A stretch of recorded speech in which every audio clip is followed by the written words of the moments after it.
खबर उपभोक्ता की, खबर आपकी। उपभोक्ता संबंधी ताजा खबरें हर शाम। राज्य उपभोक्ता आयोग ने बिना उचित कारण उपभोक्ता को विदेश यात्रा करने से रोकने को सेवा में त्रुटि माना है और एक निजी एयरलाइंस पर 10 लाख रुपए का हर्जाना लगाया है। साथ ही ब्याज व टिकट की राशि देने के भी आदेश दिए हैं।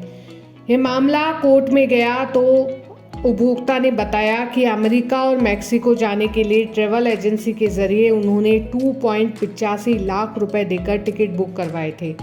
निर्धारित तिथि पर मुंबई एयरपोर्ट पर बोर्डिंग पास बन गए।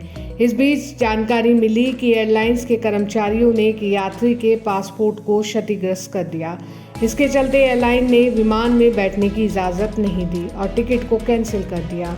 इसके चलते परिवादी अंतर्राष्ट्रीय कॉन्फ्रेंस में भाग नहीं ले पाया।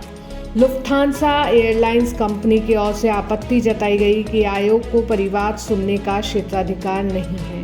पासपोर्ट रूल्स के अनुसार पासपोर्ट क्षतिग्रस्त होने पर प्लेन में यात्रा करने की अनुमति नहीं दी जा सकती।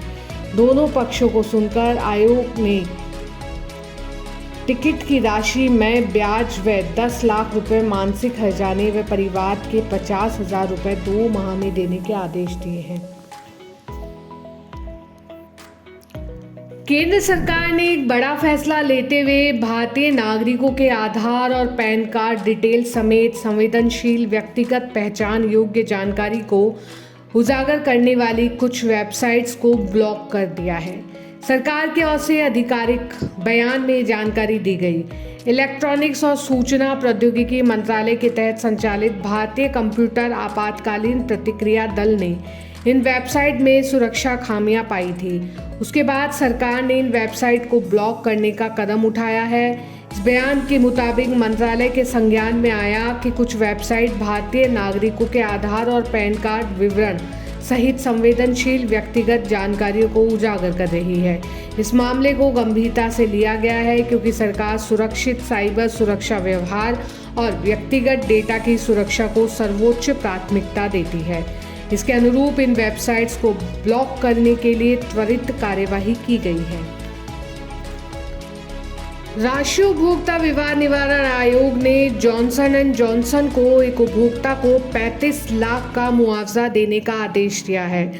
यह मामला एक ऐसे व्यक्ति का है जिन्होंने कंपनी के दोषपूर्ण हिप रिप्लेसमेंट डिवाइस के कारण गंभीर स्वास्थ्य समस्याओं का सामना किया है। इस मामले में शिकायतकर्ता ने बताया कि उन्होंने जॉनसन एंड जॉनसन का हिप इम्प्लांट लगाया था। 2010 में कंपनी ने इसे बाजार से वापस लेने का फैसला किया था क्योंकि इससे कई मरीजों को गंभीर चोटें आई थी। दोबारा सर्जरी के लिए 25 लाख रुपए मिले थे, लेकिन इसके अलावा उनके बाकी नुकसान के लिए कुछ भी नहीं दिया गया। उन्होंने बताया कि इसके चलते उन्हें चलने में काफ़ी परेशानी होती है, वे काम सही तरीके से नहीं कर पाते और इस कारण उनके परिवार को बहुत ज़्यादा तनाव झेलना पड़ा है।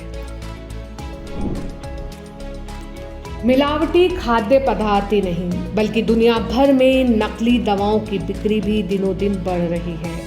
हाल ही में केंद्रीय औषधि मानक नियंत्रण संगठन ने दवाइयों का क्वालिटी चेक किया। इसमें 53 दवाएं मानकों पर खरी नहीं उतरी हैं।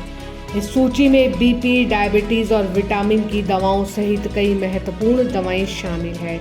इसके अलावा पैरासीटामोल, पेन किलर और एंटी फंगल मेडिसिन जैसी प्रमुख दवाएं भी टेस्ट में फेल हो गई। गौरतलब है कि इस सूची में शामिल 53 दवाओं में से केवल 48 के नाम ही सामने आए हैं। बाकी 5 दवाओं के बारे में संबंधित कंपनियों का दावा है कि वे उनकी दवाएं नहीं हैं, बल्कि उनके नाम से नकली दवाएं बाजार में बेची जा रही है।